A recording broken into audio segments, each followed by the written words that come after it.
The Political Trichotomy, Part 1. A better tool for understanding the current mess. In this four-part series, I'm trying to replace the two-sided left versus right model with a three-sided model. The continued use of the left-right dichotomy can fool some of our people into supporting older liberal ideals. Contemporary Western politics is not a battle between two, but a war among three. The modern world, with all its chaos and contradictions, suddenly snaps into focus when viewed through the lens of political trichotomy. Mapping the terrain. Let's start with a few words about maps. Reality, as it is too complex for the human mind to work with. The mind creates a conceptual model of the thing it's trying to understand. This is a simplified, distorted, and abstracted version of the real thing. The most popular metaphor we use for these two is map and terrain. This metaphor, like all other metaphors, is also a map. If I were to create a map of my living room in 1:1 scale, it would be the size of the living room and not very useful. Maps can be too simplified or not simplified enough.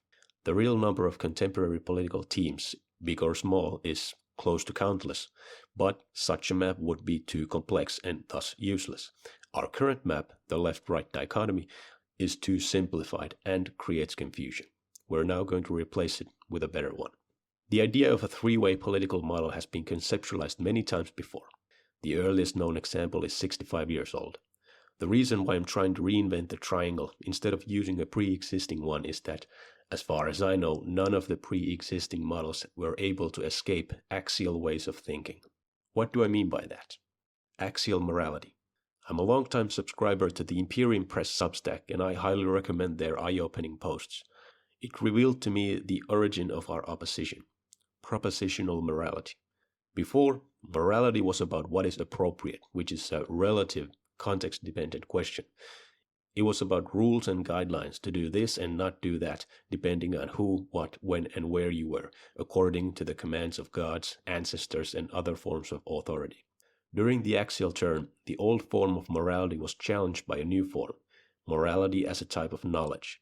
The idea that through logic and reason one could propose with certainty what is truly good and truly evil always and everywhere. I will write more about the axial age in future articles.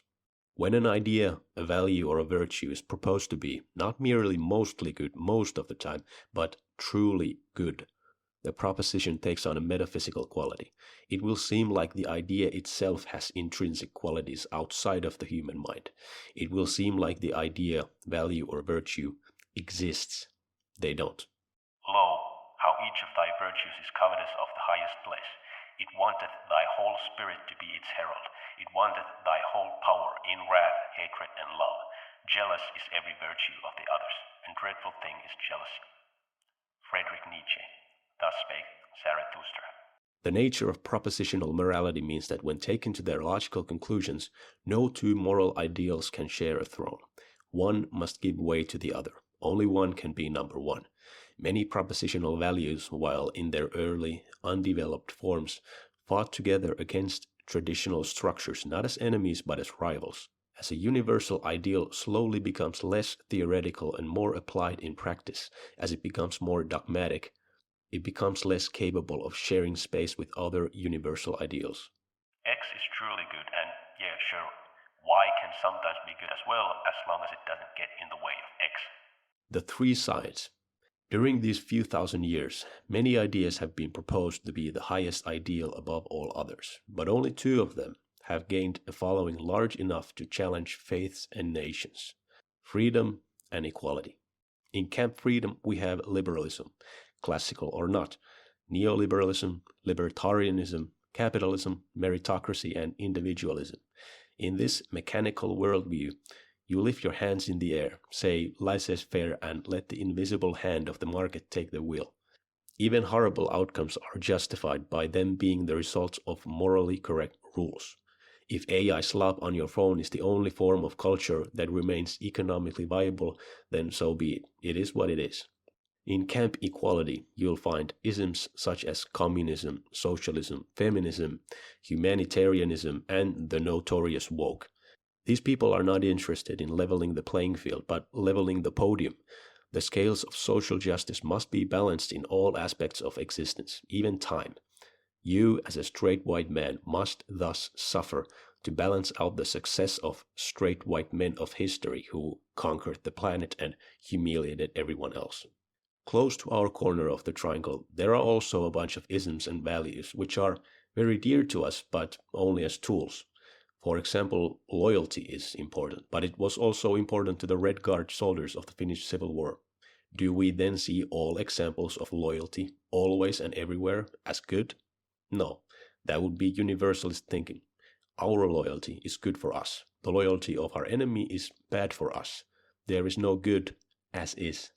We do not stand for any abstract ideal, but for the concrete, real-world survival and well-being of our own ethnic in-group here and now.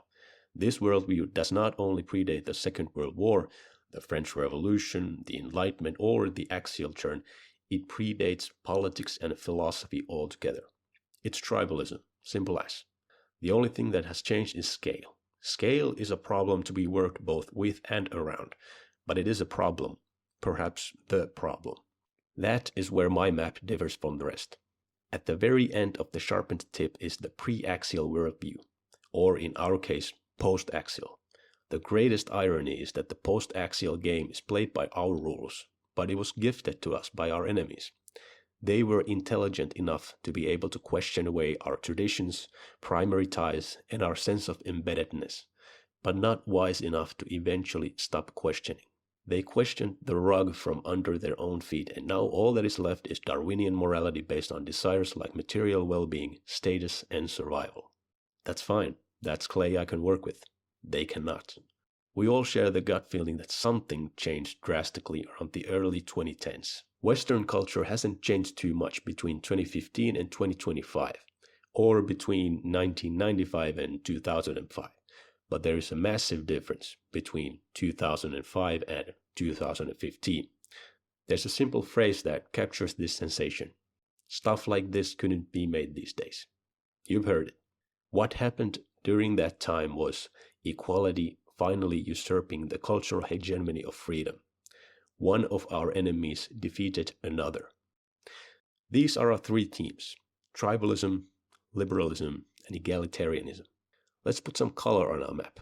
Egalitarian movements have traditionally used the color red. Liberalism is more associated with blue. Even if I, as a Finn, am fighting for the survival of the Finnish people, I recognize that we cannot survive on our own in a world where all the other white nations perish. We're on the same boat. I'm thus also fighting for the survival of the white race. I will use the color white to signify Team Tribe.